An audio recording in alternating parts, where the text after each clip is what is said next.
we have Monigho Griffin, we have Lorna Jones, and these are two seasoned who knows a lot about menopause and hair and why we are doing what things are happening while we're having menopause. So as I said before, I start with Monigho first of all.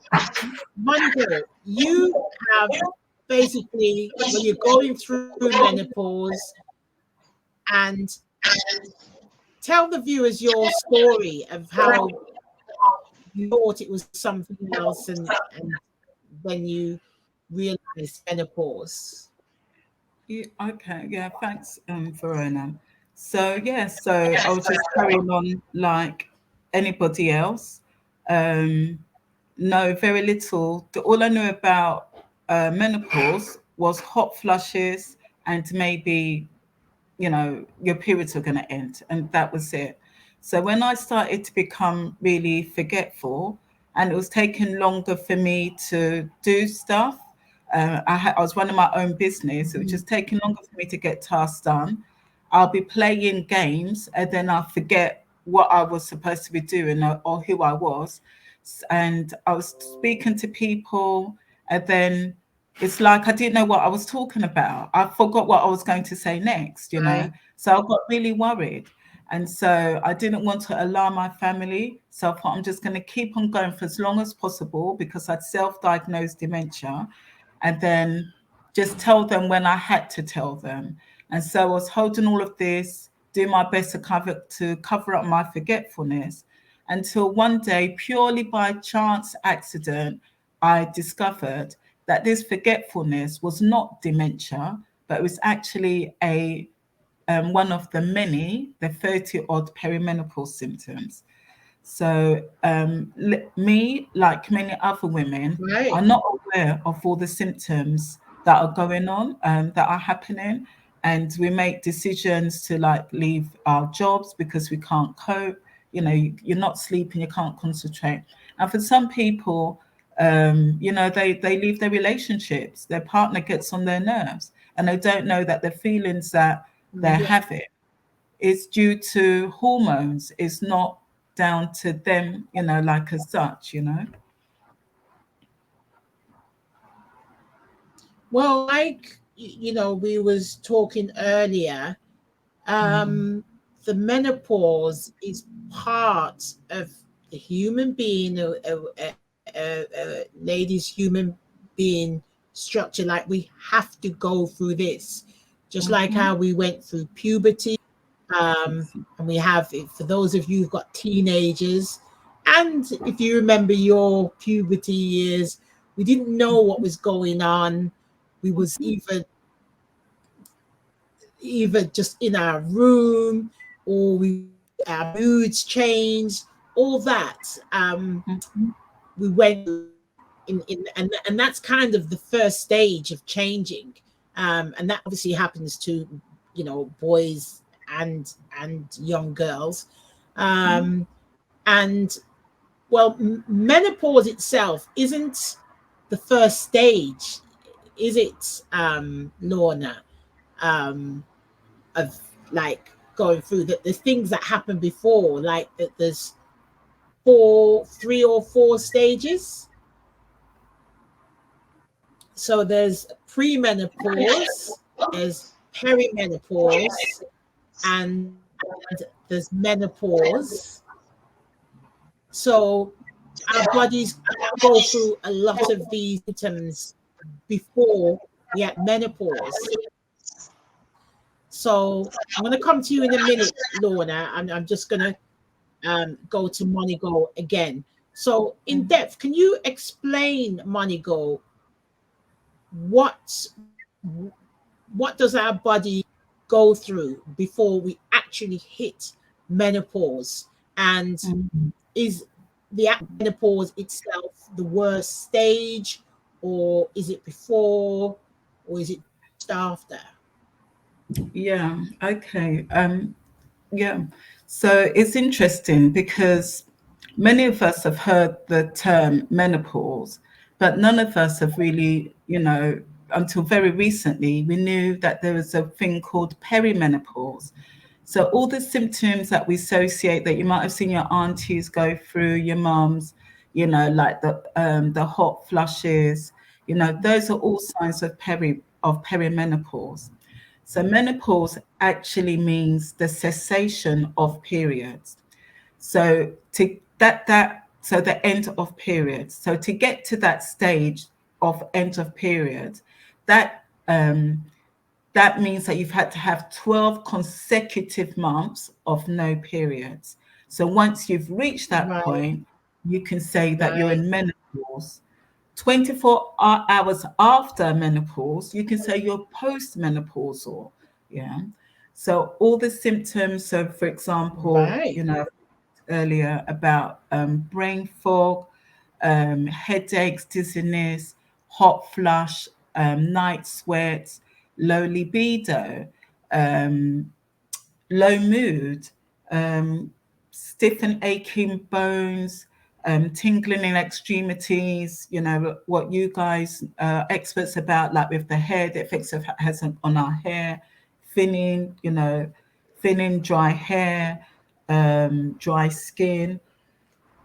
Even it can affect vagina dryness, our ability to control ourselves when it comes to going to the toilet, like incontinence. That's some of that is kind of more postmenopausal. Increased weight gain, heart palpitations. It's a lot. We have estrogen Right. receptors in every part of our body. These things happen because of the mainly because of the decline of the hormone that produced our organs, that made us female, which is estrogen. So if we said that estrogen was the key, then the receptors are like the lock. So just imagine back in the day when you had a radio frequency, a transmitter. So we know that if we didn't get a good radio frequency, we wasn't going to get a good signal, was we? The radio wasn't working. Obviously this is before digital. Right. Yeah, and that's the same with the estrogen. When our estrogen is low, it can't unlock the receptor. And so then we have these symptoms that we've mentioned, as well as all the many symptoms that come under menopause: brain fog, the ability to understand, to remember, to concentrate, to analyze stuff. All of these are parts because we have estrogen in all different parts of our body, and a decline or the reduction of estrogen has its impact. Just as you said with puberty, because of going through puberty, skin was more spotty, hair would be more greasy, moods would be low. Why? Right. Because it was a function of our changing hormones. So menopause is the reverse of that stage, whereas puberty is the beginning. Right. So that's coming. So um that kind of simplifies. We basically, our bodies, we need estrogen, and Mm, the the less estrogen we have is the more all of these things, hot flushes, headaches, tingling, going to the loo more often. um it's the more that these things come upon us. mm, Now I'm gonna dive in because we've got Lorna there, which we're gonna be talking about the science of why this happens. HRT. um there's a lot of women that have taken it, and some women are like, I'm just not going to go near that because it could cause other things. um what do you think about HRT? And I mean, me personally, I'm all things natural. Like, you know I won't take certain, like, I like to do things the natural way, which we'll Yeah. talk about that later on. But what do you think about HRT and how it's affecting body? And do you think it's a good thing to take? Because there Yes. was a whole, it was years ago when they was talking about HRT, how it's impacted um, a lot of women, but then the research showed that they only tested women, which was I think between 60 and 70, which was the wrong group to test, and it scared a lot of people. But what do you think, Monigho, about HRT? Yeah. See, HRT is interesting because HRT is one of those things, like the Jerry Springer effect. So, like with Jerry Springer, when one person used Mm, to go on and then they'll start and they're telling their story, and you're in the audience and you're already hating on the person that they're talking about, so you've kind of made up your opinion because what you've heard is quite negative, and then so the person now has to mm, come out and have to make a much, much stronger case to say, well, I'm not as right. bad as saying that they are. Yeah. So to be honest, I'm completely neutral about it. In regards to the Yeah. natural part of it, um, you have what called like body identical HRT, and HRT can be regarded as natural in the sense that it's made from soya and from like yam plants, like with some of yeah, like to an extent. But yes, it is a drug, and every drug has its side effects. The most safest one to use Mm, is the estrogen only one, but not everyone can do that. You can only use that if you've had hysterectomy, you haven't got a womb or oh, ovaries. Yeah, but that's the estrogen only. right. But the other ones are combined estrogen and progesterone. Um, there's about 50, I can't remember the figures, I read it, but there's lots of different types of HRT that have been licensed throughout the world. And that's why when women go on it, it's not that maybe HRT is not good, but it's just finding the right one that suits their body. Because unlike the steps Right. or the process of pregnancy, people's perimenopause journey is quite individual because two women will not have Right. identical symptoms, you know. So No, no, yes. yeah, but in regards to alternatives, there's drugs that they diagnose, and we can say they're antidepressants, but they are used for antidepression, but they also have benefits for people with who are menopausal.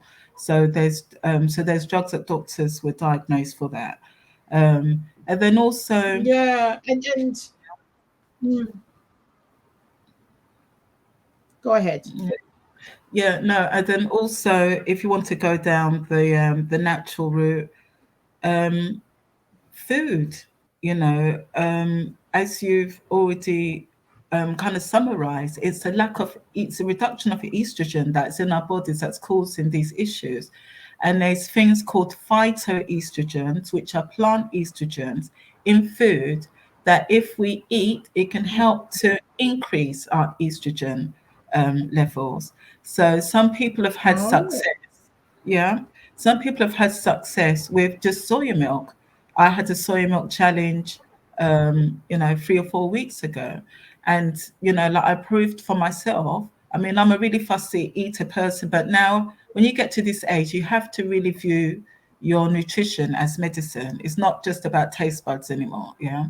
And so right. it took a lot, but I drank soya milk, and like within 3 days, I could see that the intensity and the frequency of my hot flushes reduced. And that's just with soya milk. Yeah. Right. You've got soya beans. My mum's been a Mm, vegetarian for years. So, you have these soya chunks, you have tofu. They're all made from soya protein. So I'm mentioning soya because it has the highest amount of phytoestrogen. But yes, it's also available in different fruits and vegetables. So being in this time of our life, you know, like in our midlife, it's a really good way to kind of reset ourselves, you know, just to stop running after our families, you know, like our work, and start prioritizing our health. And I feel that as inconvenient as the Yeah. perimenopause symptoms are, they force you to do that because they're so uncomfortable. You have to address it, and you can do it from a, you know, with a lifestyle change, nutrition, exercise, Right. mindset. Yeah, yeah. And enough sleep. Yeah. Because although, yes, we're talking to a group of women that are even in premenopause, but there are younger ladies who can prepare their bodies before they get to that actual premenopause and menopause stage. Yeah. So thank you, Monigho. We'll get back to you shortly again. So I'd like to introduce Lorna. Lorna, I think your mic is on mute. So if you can unmute yourself. Right. Yes, Lorna. So as I, those of you who Lorna earlier, Lorna is a seasoned trichologist who knows underneath the scalp, on top of the scalp. And Lorna, there's a lot of ladies who's going to be watching this. Somebody, there's a bit of a feedback there, um, who are either losing their hair, um, who has lost their hair. Why would this be happening? Okay, so yeah, really interesting discussion, Monigho. Thank you for that, and Verona. So, what happens during menopause with some women, not with all women, is that they quite often complain of hair thinning, and hair thinning is categorized when you're seeing more scalp. So before you may have had a full head of hair, and more scalp becomes visible. So just to explain a bit more about how hair grows generally, and then we'll talk about what can happen during menopause. So with hair growth, your hair grows in cycles. So you'll have a strand of hair, it will stay on your head, on your scalp for as long as possible. Everybody has a different hair growth cycle. So it can stay, that single strand of hair can stay on your head between 2 and 6 years. Now, the longer that strand stays on your head is the longer your hair growth cycle. We've got 3 phases actually. It's called the anagen phase, which is the growth cycle. So your hair grows and grows and grows, and it does range between 2 and 6 years. Average for women and men with Afro textured hair is probably about 2 to 4 years. And that will probably give you like maybe shoulder length hair. So if you've got a 2-year hair growth cycle, it will be much shorter. If you've got a 6-year hair growth cycle, you've got, waist length hair. So that's Caucasian women and Asian women will have a longer growth cycle. Your hair grows, moves, gets to the end of its that phase, the growth stage, moves along to the catagen phase, we call it, and that's like a transitional phase. Then it moves along to the 3rd and final stage, which is called the resting phase or the telogen phase. And at that point, your hair rests and it gets ready to leave your scalp, and behind it should be another hair. So you actually don't notice it. It's a cycle that goes through. You'll go through many of those during a lifetime. It only becomes an issue when the final stage, when your final hair strand leaves your scalp and there's nothing behind it to fill it, and then you start seeing a gap in your hair, or it takes a lot longer to come back.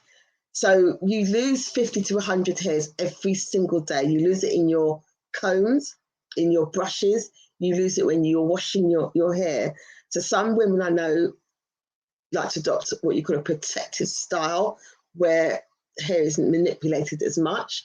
So you may have it in braids for as long as possible. But when you take your braids out, the hairs that was going to be released, just waiting to be released, and they'll come out with the braids, because your hair, if you're combing your hair and brushing your hair daily, you will lose at least 50, say 50 to 100, but you'll know what your normal is.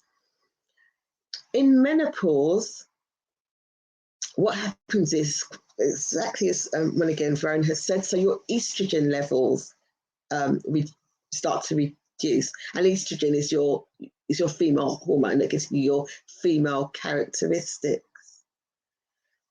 What also happens is women also have male hormones. Now, many people don't know this, but they do. Women have male hormones, not many, not much, only a small percentage.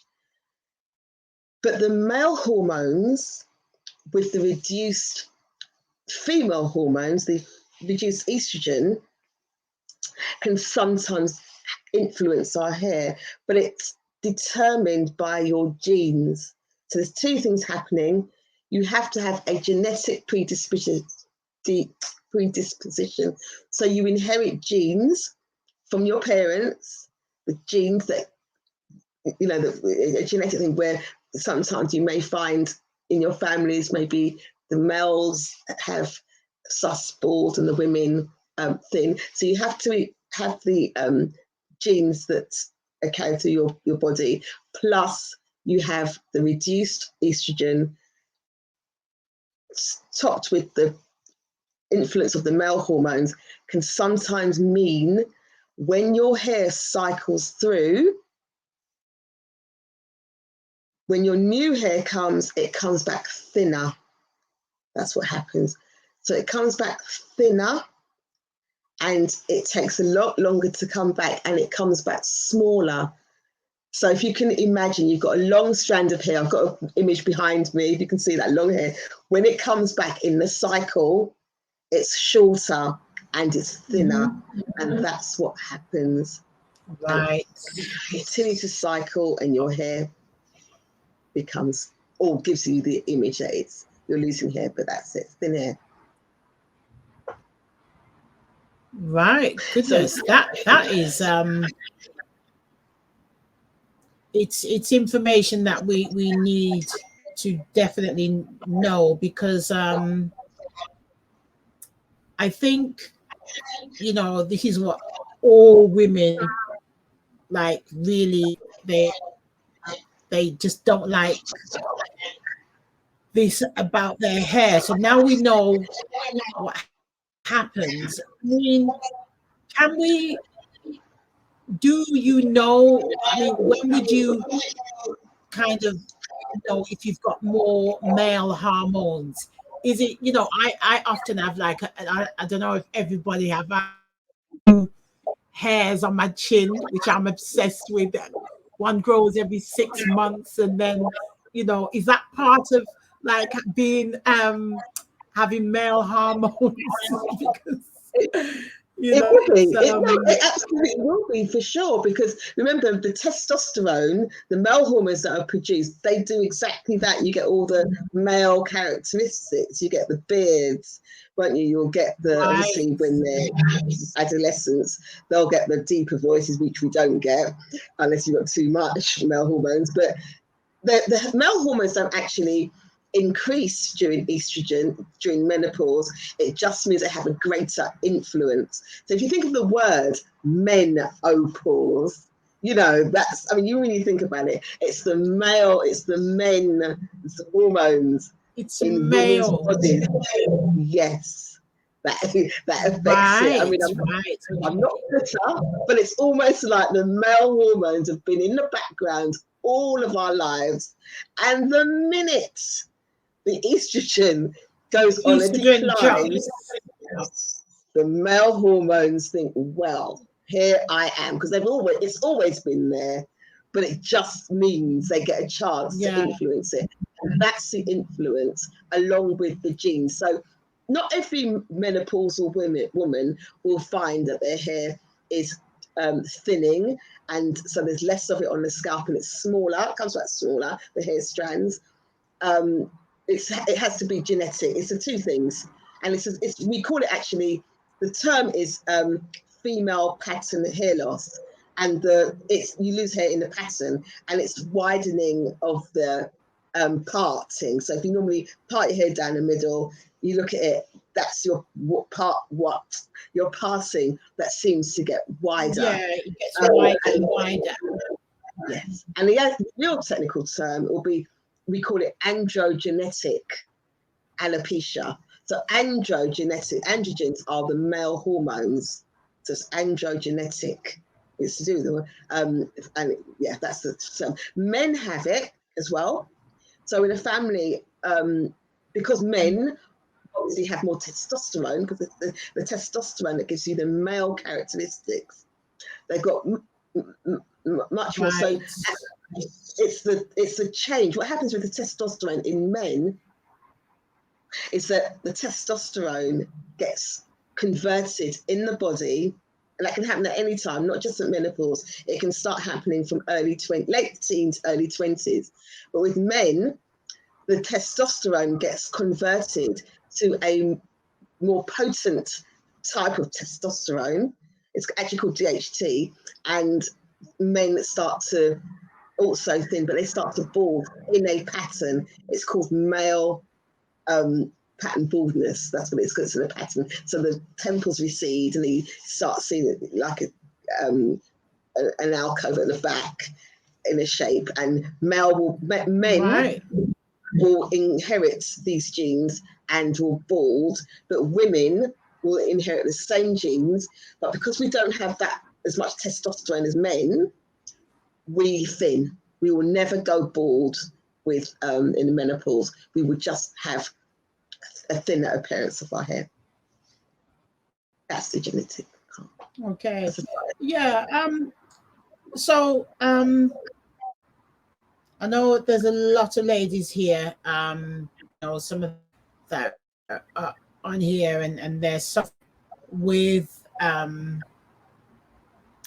hair loss because of, probably not knowing or didn't prepare themselves, or these are one of the things that's happening to them. I'm just putting it out there. I mean, I know the answer, but I'm just asking you as a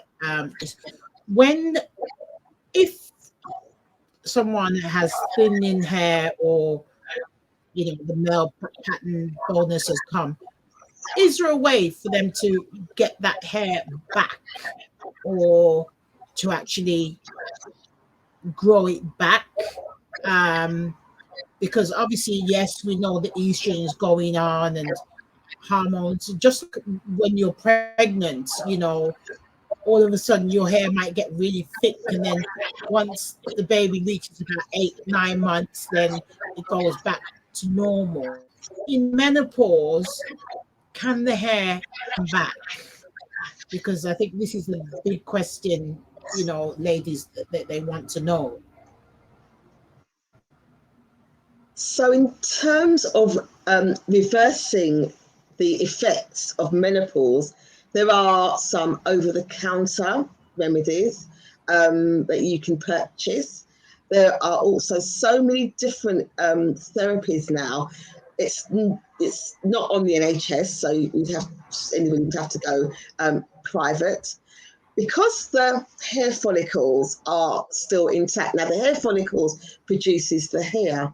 So because the hair follicles are still there, and you are getting growth, albeit smaller and thinner, there are remedies to try and thicken the hair from inside your body. So when it grows strong, and it stays in the growth stage or the anagen stage as long as possible. Yeah. So stimulating, some of the therapies will be about stimulating the hair follicles underneath to produce a stronger hair. But some of the remedies you have to use all the time, because your hair is growing and it will be if you start something and stop using it, remember it's what's in your body. So your body is automatically, naturally now growing a smaller, finer hair. So whatever you do to try and make it thicker and fuller, it will be continuous action. Many people, and some people, do hair transplants. Now, so you hear of men and you see of men a lot of the time doing hair transplants, and they're very successful. That's why you see loads of pictures.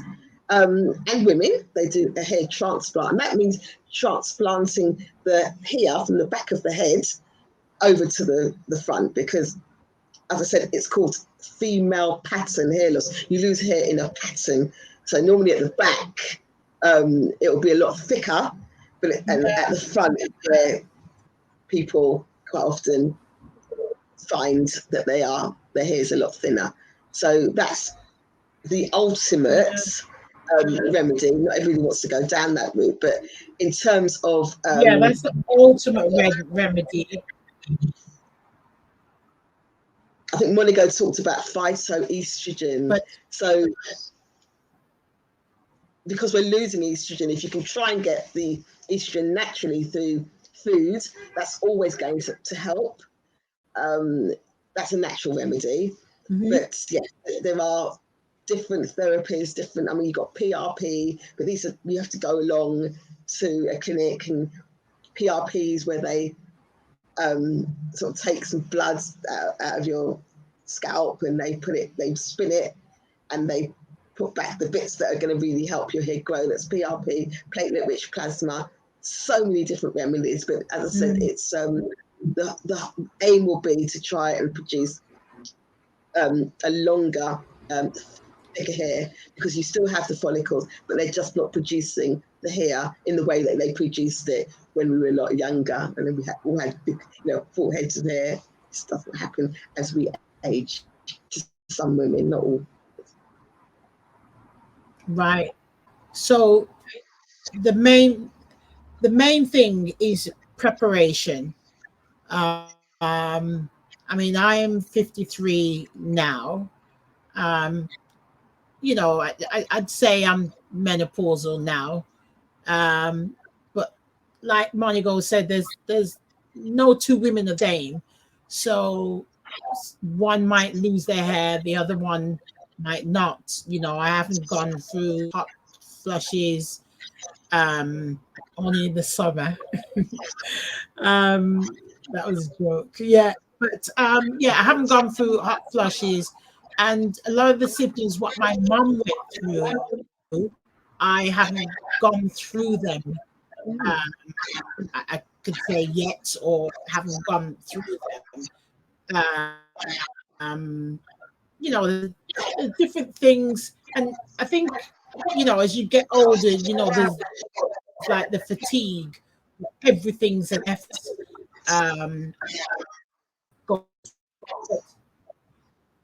I'm saying, rather than us go through, always want to get diagnosed that it's Monigho, that we're actually going what we're going through, whether it's perimenopause. I know I went to my doctor and he said, when I was going through the perimenopause, I was going through that. So you actually know what you're going through, so then you know how to deal with it, because it's a subject that's not really talked about. We just deal with it, and that's just it. And it affects our lives, it affects the people around us, it affects when you lose your hair, it affects your confidence. So before we're going, especially in the perimenopause, so Monigho, you're saying when we go through the menopause, is it the perimenopause that's where all the symptoms are, and then the menopause is actually where it's at, obviously with the 12 months with no period?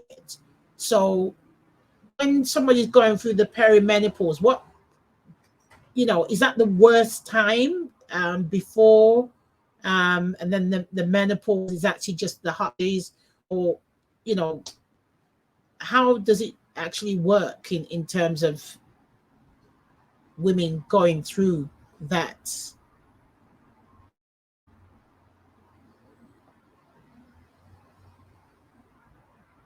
Hold on.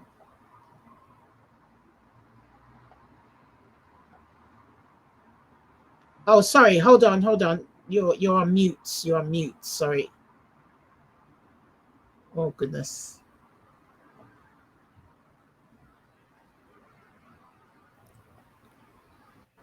Sorry, Monigho. Okay. You was on mute, Monigho. You was on mute. All right. Sorry. No worries, no worries. So as I was saying, one way to explain it is, let's say that perimenopause is it was you when you was in labor.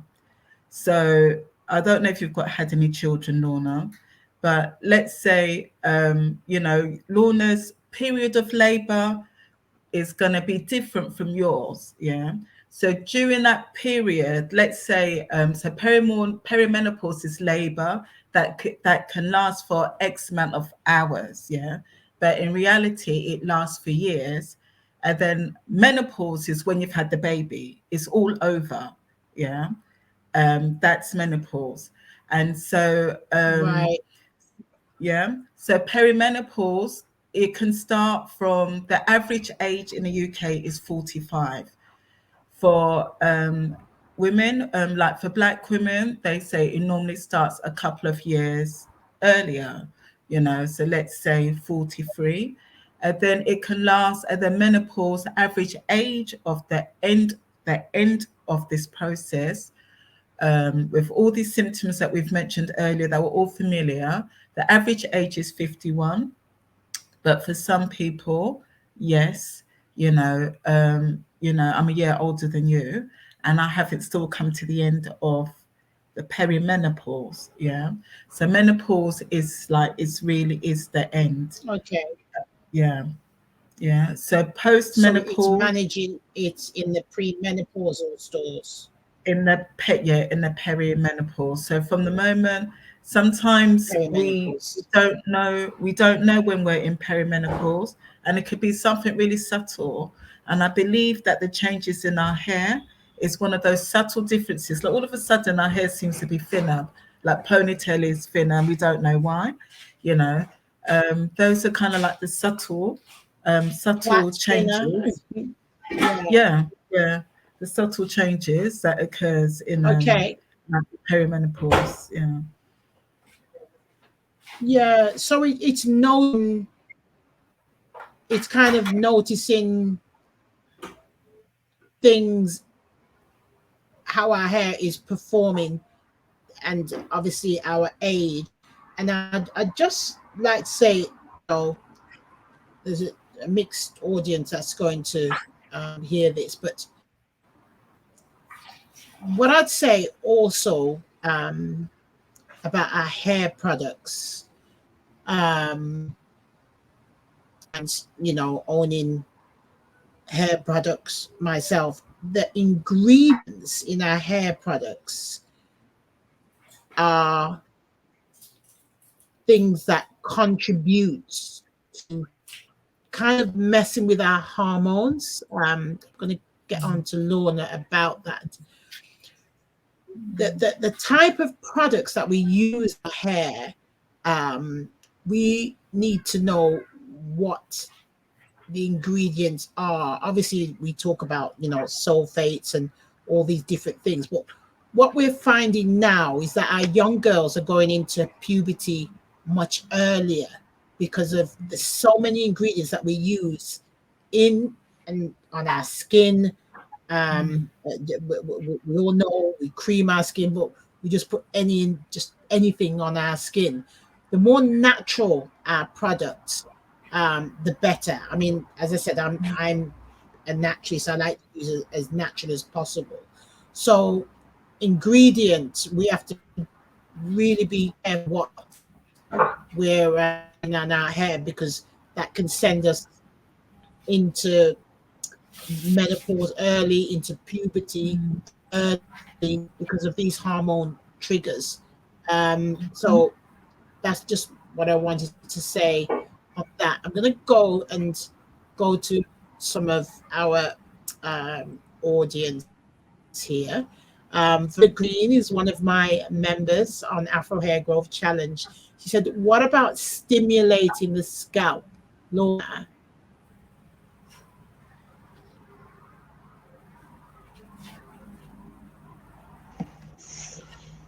Yes, of course. It's yes, that's a remedy. I'm not quite sure how you mean how you what you do to stimulate the scalp. For some people, um, I mean, you can use products. As I said, there's an over-the-counter product which is supposed to stimulate the hair follicle underneath the scalp. But if you mean physically using your fingers, the pads of your fingers, to stimulate your scalp, but it's a very gentle process. Your hair is very fragile. Afro textured hair is inherently fragile, and of course we know it's dry. That's we need to add products to it. So it's therapeutic. It's about when you stimulate it, you're trying to get the blood circulating more to your hair, because every single hair follicle, and we're born with roughly 50 to 100,000 hair follicles. It's quite a lot. Women and men, Afro textured hairs, usually about 50 to 80,000. So it's less dense than the other populations, but each of them has a blood supply.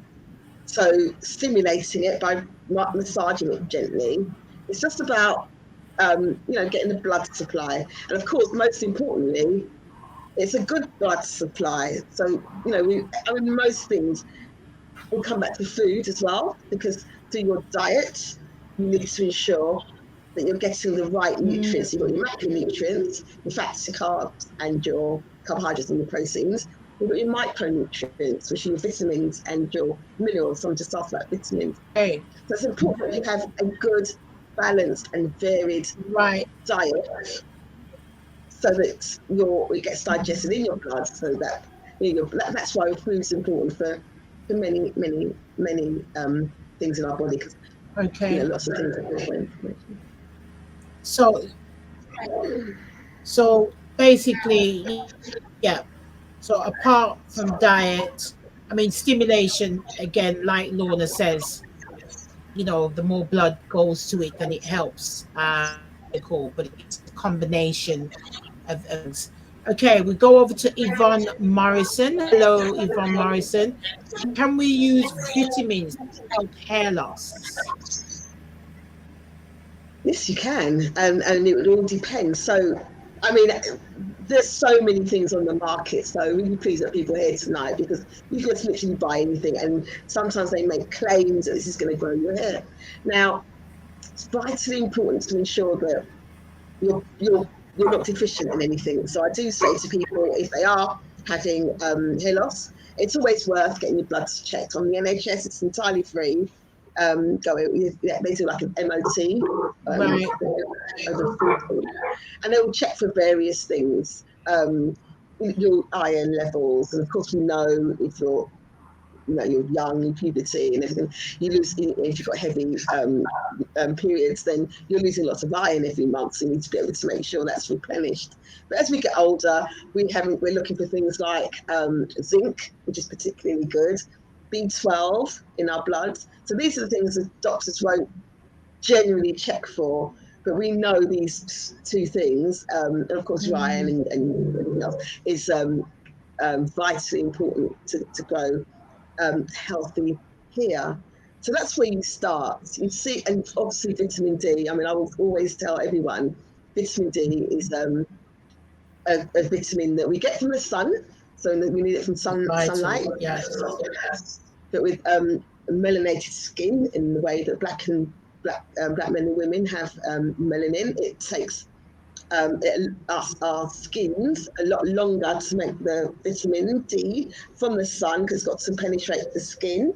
But then also Caucasian and Asian ladies will have the same.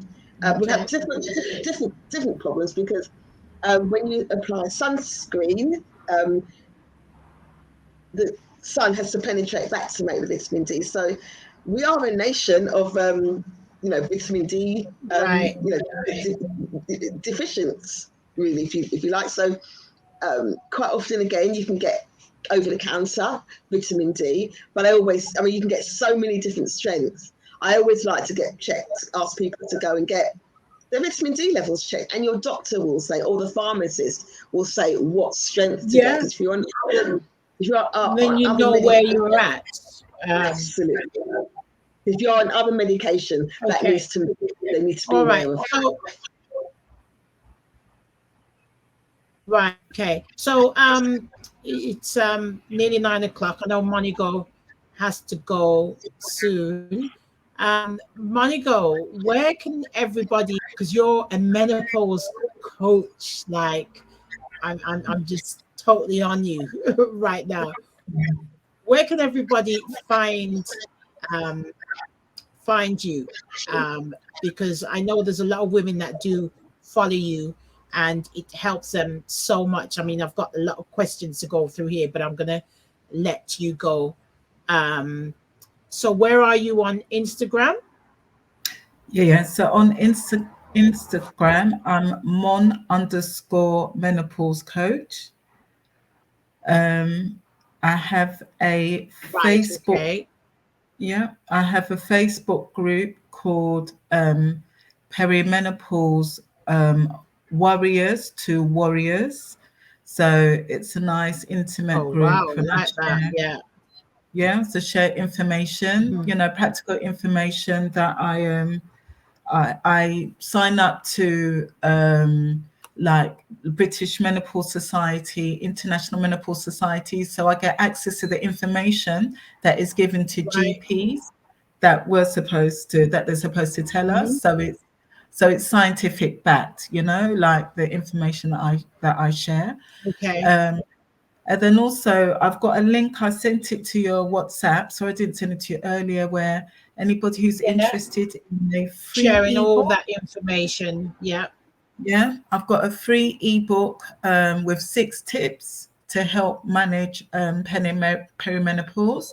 If they just do the link, then they'll Good. automatically get the link. But I just want to help women come up with an individualized plan if they need the Mm, additional support to manage their perimenopause challenges, and obviously offer the coaching support as excellent. well. Yeah. So that's Yeah. that's the kind Because of essence it's of what I do. needed. Mm, Yeah. That's it. yeah, I mean, we really appreciate that, Monica, because it's needed. yeah, There's a lot of stress. There's a lot of, I don't exactly. know what's happening to me. I think I've It's changed. My mood's yeah. changed. That's why I And don't. looking back, especially if we're now Mm, talking about it a lot more, we can look mm, back and you're thinking, I think I was a bit like, menopausal there, or something was going on there. exactly. And it doesn't, it Exactly. puts a lot of things in perspective. Um, Thank you. so we got to kind of normalize what's going on with us and know that Yeah. this is the last reach of our human being, as a Mm-hmm, woman. Um, mm-hmm, and this is something we all have to go through, whether it's mild or whether it's severe, we all have to go mm-hmm. through it. But the thing that Exactly. makes us manage it is Lorna and yourself says, is diet, exercise, rest. We have to kind of steer our body into, right, okay, like me, I could work, do this, do that, but I know that I have to slow down and my body can't do Mm-hmm, as much anymore.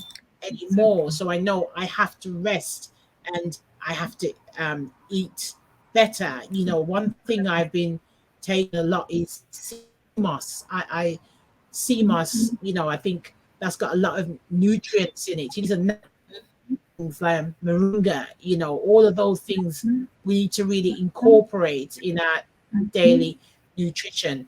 Well, I'm going to let you go and I'm going to get all the information you want to go. Thank you so much. I'm going to be here mm-hmm. with Lorna for a few minutes Okay. we're going to answer some of these questions. But yeah, we'll be talking again soon. We're going to have 3 parts of this. Thank you, Monigho, and Okay. we will see you soon. All right. Thanks, Okay, everyone. Bye, Verona. Bye, thank Lorna. you. Bye. Bye, Bye. bye, Monigho. So Bye. so that was oh gosh, that was Monigho as the menopause coach, and think it's needed a lot with some of our women. Okay, so I'm still here with Lorna, and we're going to get through some of these questions. Okay, so um, shampoo. What is the best to use during menopause? I would say, as a hairdresser, is to use something mild, something natural. Um, don't go for all those fancy ones with too much fragrance in there. Um, the less harsh the chemical in there, the better.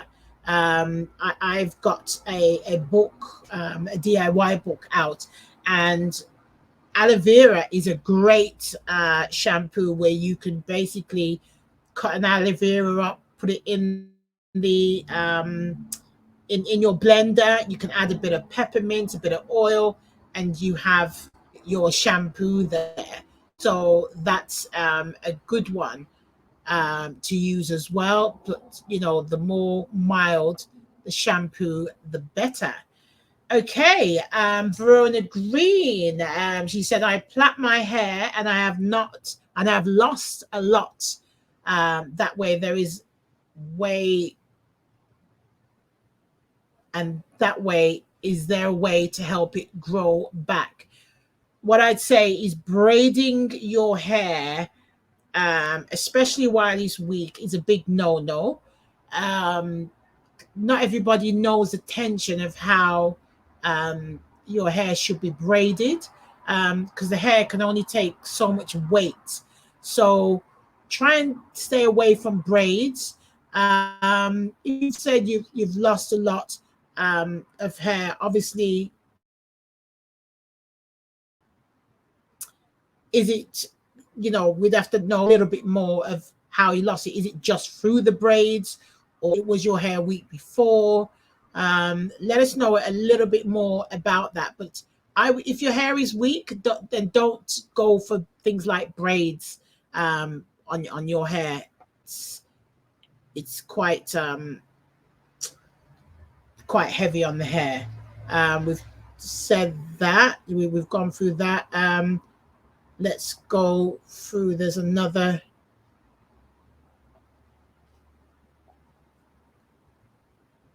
Okay, this one's for you, Lorna. What causes centrifugal alopecia? Can it be helped with an estrogen-rich diet? Okay, thank you. I'm just going to go back to the previous question. I've got something on my website. I'm not sure if you can see it clearly on here, but I don't know. I'm holding it up. I'm not sure. It's actually it's called New Yeah. Pro, the product line. It's a very gentle, sulfate-free shampoo. That's the only range I carry on my Good, website. yeah. To www.chamberhair.org. It's a range of shampoo, conditioner, and a moisturizer.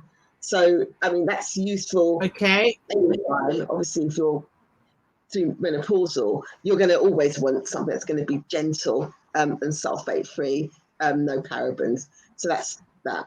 Central centrifugal cicatricial alopecia, CCCA.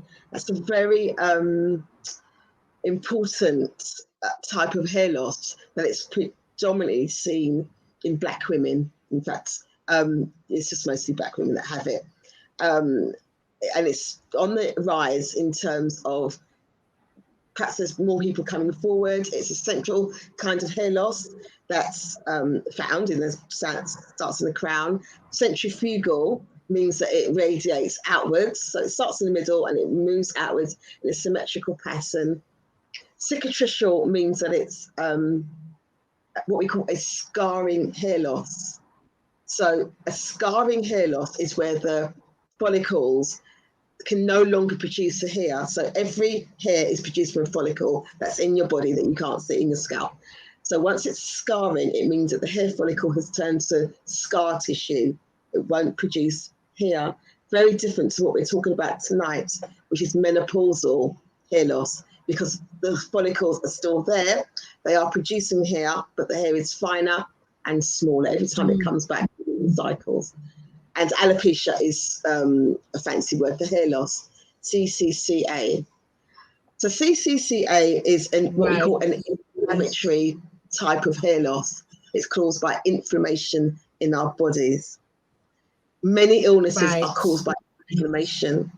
So if you can Google an anti-inflammatory diet, it will help a little bit, but CCCA is quite aggressive inflammation, so it's not going to help a great deal, but any anti-inflammatory foods will help, will be good. And there'll be things like your leafy green veg, fruits and veg, all the things that we know that we ought to be eating.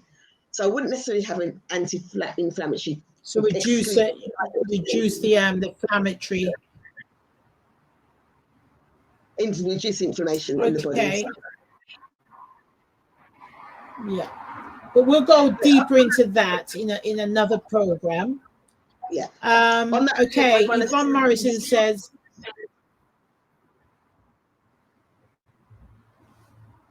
"You've gone out a little bit. Can't hear you.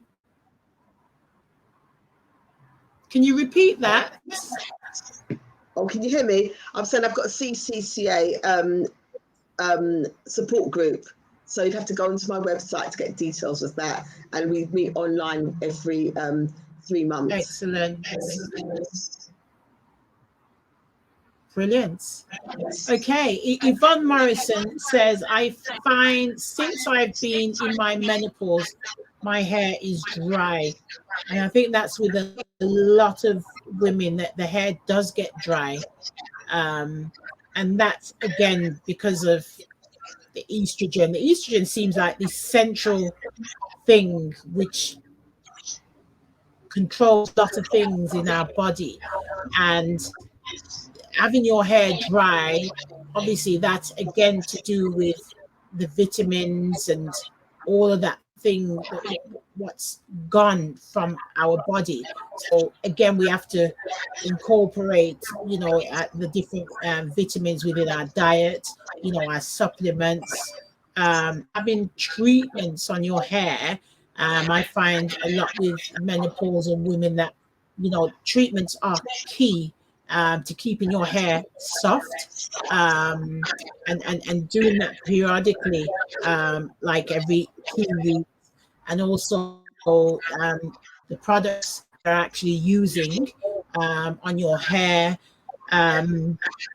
I find we on my website, we have satin pillowcases as well, which when you put the moist in, it keeps the moist in your hair, and doing everything moisture based, not protein based or anything like that, more moisture based. So then that your hair is taken care of. But again, with your diet, they say have a rainbow kind of diet, and your nutrition, all of these things can help with your hair. Do you agree, Lorna? Yes, for sure. Yes, people, as you said, do complain about dryness. So okay, yeah. So there's been a number of reasons. I mean, our hair is inherently dry, but of course, as we're getting older, our bodies produce what we call a natural conditioner. It's actually called sebum, which is from the sebaceous glands. So we've got some glands underneath our scalp that produces the best oil for your hair that you will ever have in your whole entire life, because your body's making it. But sebum rates can slow down as well. And because our hair is really curly, it's just not getting to where it needs to.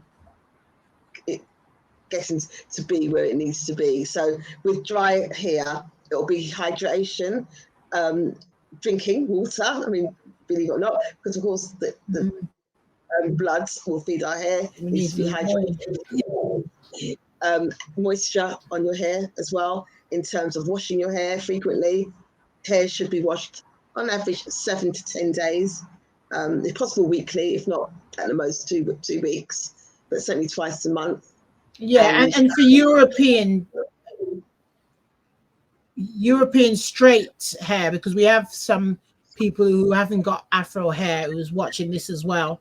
Because they wash their hair probably every 2 days or anything like that.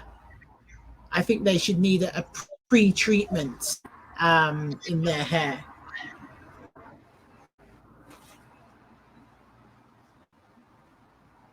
So yeah, it's different types of hair. It's different care, definitely right. treatments. For sure. Okay. Right. Okay.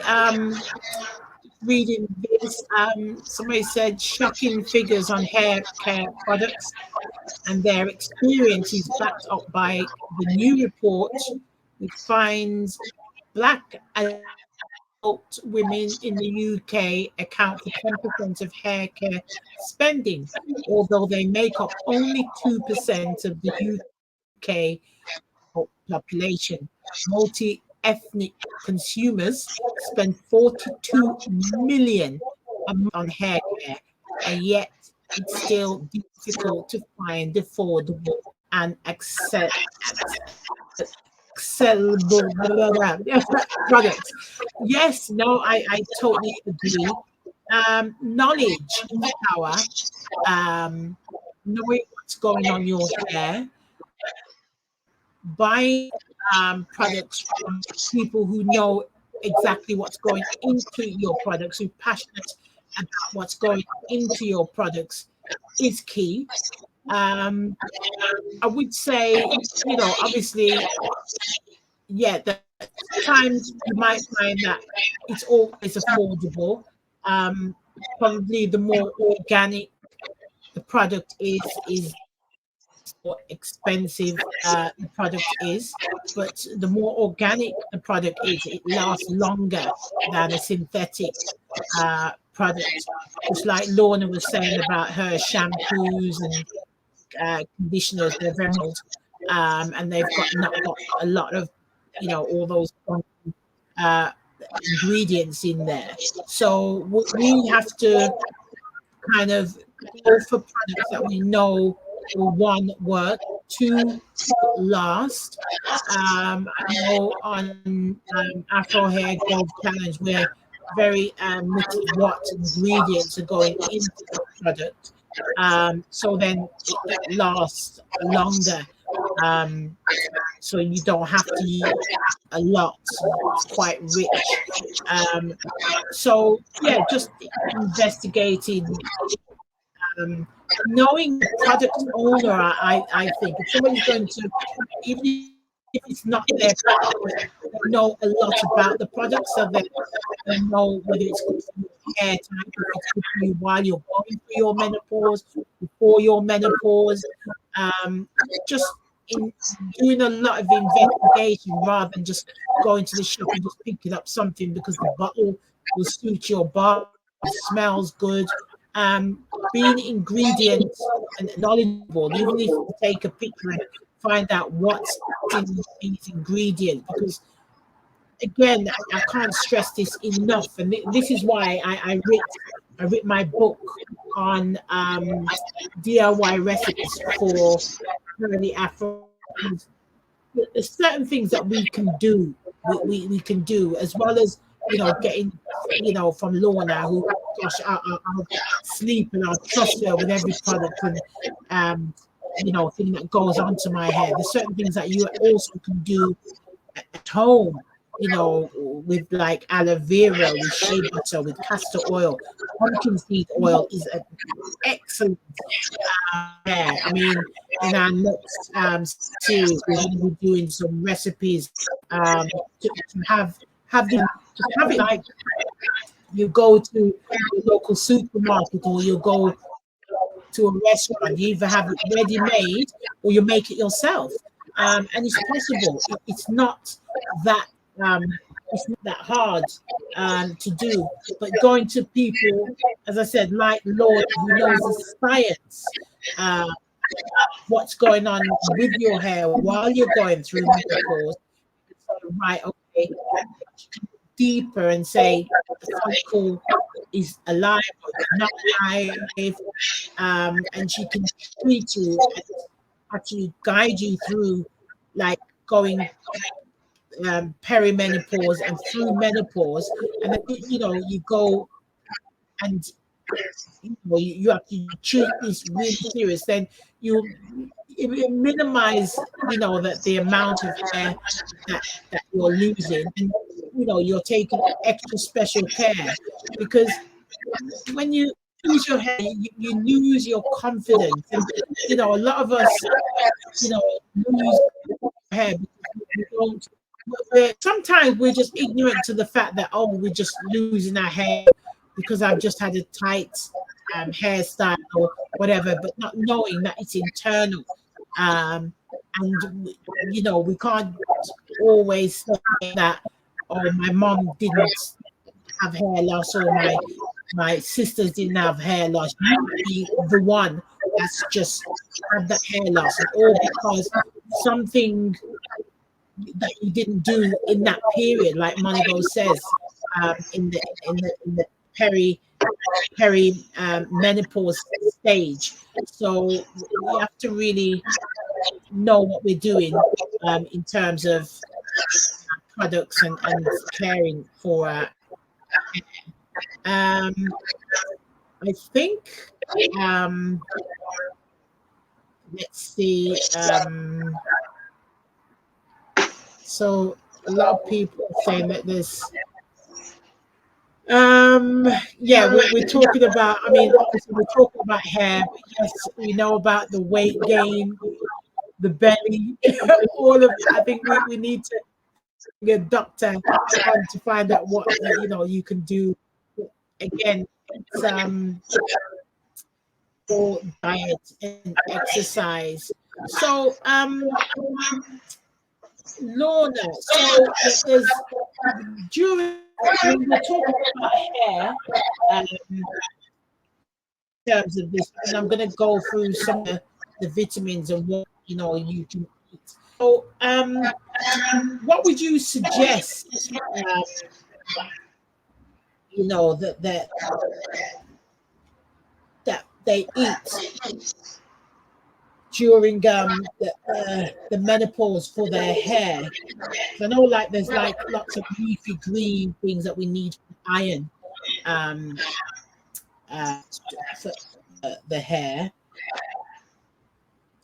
You know, in terms of like vitamin B12, there's things like the leafy greens, our whole grains, say bananas, mushrooms, and sometimes nuts. It all depends. Those are foods that contain, like, you know, our B7s, our B12s. So, like some people, they don't always like to take supplements, but if they don't take that, then they need a really rich diet. Is that more like for our iron, Lorna? Absolutely, because the way food is farmed now, today, is very, very different to the way it was farmed many years ago. You know, pesticides have been sprayed on the things that are making things last longer than they should do. You've got some fruit in season that which we know it shouldn't be in season right now. You know, they're pumping the chicken full of, you know, all sorts of things. And whatever they're feeding if we're meat eaters, whatever they're feeding the animals, remember, we're eating it So it also, food has changed, food is different. So in the past, everything was organic, wasn't it? You just grew food and you ate it. But now you've got two types of categories of food. So it's very difficult to get all of your nutrients from just eating food. But I'm going to go back to, I think there's a question about vitamins. Great. It's almost like if you're not deficient and you're taking stuff, it's like getting a glass of water and filling it up. So you're filling it and filling it up, and when it gets to the top, you can't put any more water in that glass. So your body just excretes it. That's why it just gets rid of it. If either some things get stored, like iron gets stored in your body, gets storage of iron. But there'll be other things like vitamin C. You have to have it daily because your body won't maintain it, won't keep it. So just know where your levels are. Try and get as much as you can from foods. And if you do have to have supplements, like Verona said, I do supplements for some types of hair loss, but I don't sell them to the general public. You have to come and see me in the clinic. So it's, it's all various. Yeah, which is better. Yeah, it's a lot better. We'll take our next question. Do you think locking your hair is the answer? I would say no. It's not the answer. The answer, I'm going to let Lorna answer. I would say looking after your body internally. I always say to my group, hair is from the inside out. So what's going on inside will obviously show through your hair. And just, if your hair is weak and, it's the whole hairline thing, you're not going to do braids or something that's really going to pull on that hair to disguise it. Like you've got to guard any type of hair that you have with passion. And also when you need to visit a trichologist, hairdressers can't always do it in terms of something's going wrong with your hair. You need to be recommended to go to a trichologist like Lorna, so then they look a lot deeper, because what a lot of us do is self-diagnose, which is we don't know and say, oh well, because of this what's happening. So we've got to really know who to go to, and hairdressers, you got to know when you can actually recommend your clients to a trichologist. And one of my favorite trichologists is Lorna Jones, and you can find her on, is it www.caringforhair.org? That's correct. Yep. Yes. Yeah. Right. Okay. And as I said, Lorna's got it open to any of you. As I said, I've got Afro Hair Growth Challenge, which is a private group, and I've got another one which is, I think, over 1,000 people on Facebook. We always want people who actually know about hair and why things are happening and how we can do as much just to keep what's on your hair. So that brings us to the end of this part one. The next series is going to be about recipes we can do to put on our hair, or what kind of products. I'll get Lorna in again to actually talk about your products and shampoos and the conditioners that they can use without all the gunk in there. So again, if you go over to www.caringforhair.org, then you'll find shampoos there. What I'm also on we Instagram. So to shouldn't. interrupt, Instagram is also Instagram. Caring for Hair at Caring for Hair UK. Yeah, Caring for Hair UK. Okay, right. Okay, you can put that in the comments there. But and if you're not on my personal page, I'll be putting a lot of things what we've talked about on the page. So there'll be an information of all the different things that you can do if you've got hair loss, how to prepare your hair for hair loss. But we will be announcing another menopause before and during and after. For those of you who joined us from Instagram, we're sorry we had technical issues, but we are going to announce it. It will, we'll confer with Lorna and Monigho. We'll be doing that alone. I don't think we'll do it all at once because there's a lot going on. But thank you all for joining me. I hope you learned a lot about menopause and hair and what you can do and what you can't do. And if you've got any questions, please send them to me. I'll also send them over to Lorna, and then you can have a private consultation. Offer in silence. Don't just buy a wig and think, right, that's it. I'm not going to do it. Where there's a problem, there is a solution. Say it's not the end. Menopausal hair, not like what's the one with gone, the scarring t-shirt. There is a follicle there. How do we wake up that follicle? What do we need to put in our body to wake it up? So when we do the combination of your diet, your exercise, your vitamin, along with the hair care, something has to happen. So don't be disheartened. It's all it'll work out. It'll work out. But Lorna, thank you so much for joining me. Always a pleasure to be on the same platform as you. And yeah, family.